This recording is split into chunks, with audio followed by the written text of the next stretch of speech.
So ప్రస్తుతం మనతో పాటు కేపాల్ గారు ఉన్నారు, Praja Shanti party president, chairman. So K Paul గారు చెప్పండి, ఇప్పుడు రాష్ట్ర అలాగే దేశ పరిస్థితులు చూసుకున్నట్టయితే ఇండియా పాకిస్తాన్ మధ్య యుద్ధం ఎప్పుడైనా రావచ్చు, అలాగే అక్కడ మిసైల్స్ ఇక్కడ మిసైల్స్ కూడా రెడీ చేసుకుంటున్నారు. ఇలాంటి సమయంలో మీరు గతంలో కూడా చాలా సందర్భాల్లో రంగంలో దిగారు, ఇప్పుడు రంగంలో దిగబోతున్నారు. నేను అందుకే మెయిన్ రీజన్ అమెరికా వెళ్ళడానికి రెండు మెయిన్ కారణాలు. ఒకటి, ఇండియా పాకిస్తాన్ టెన్షన్స్ ఆపి గ్లోబల్ పీస్ చర్చలు చేసి సమిట్ పెట్టడం.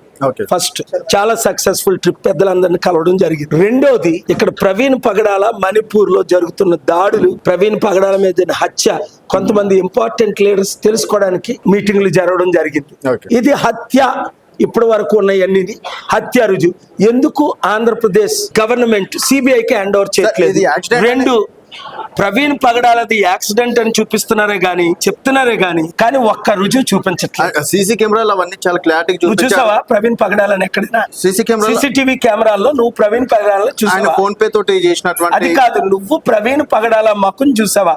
400 సీసీటీవీ కెమెరాలో ఏ మీడియా వాళ్ళైనా ప్రవీణ్ పగడాల ముఖాన్ని చూసారా? ఫోన్ పే తప్ప నువ్వు చూసావా?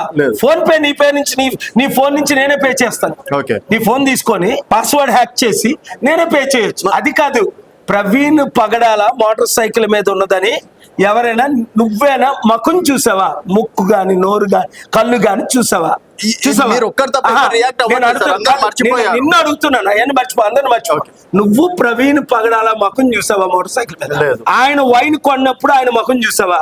ఆయన తాగినప్పుడు ఆయన ముఖం చూసావా? ఆయన పడిపోయినప్పుడు ఆయన ముఖం చూసావా? అదే ఆన్సర్.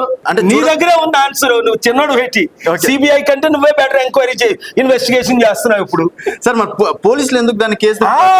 ఇది రాజకీయ కుట్ర అని నేను ముందు నుంచి చెప్తున్నాను. ఒక్కరే రంగంలో దిగారు. నేను అన్నది ఏంటంటే, ఇప్పుడు మోదీకి వ్యతిరేకంగా గానీ, బీజేపీకి వ్యతిరేకంగా గానీ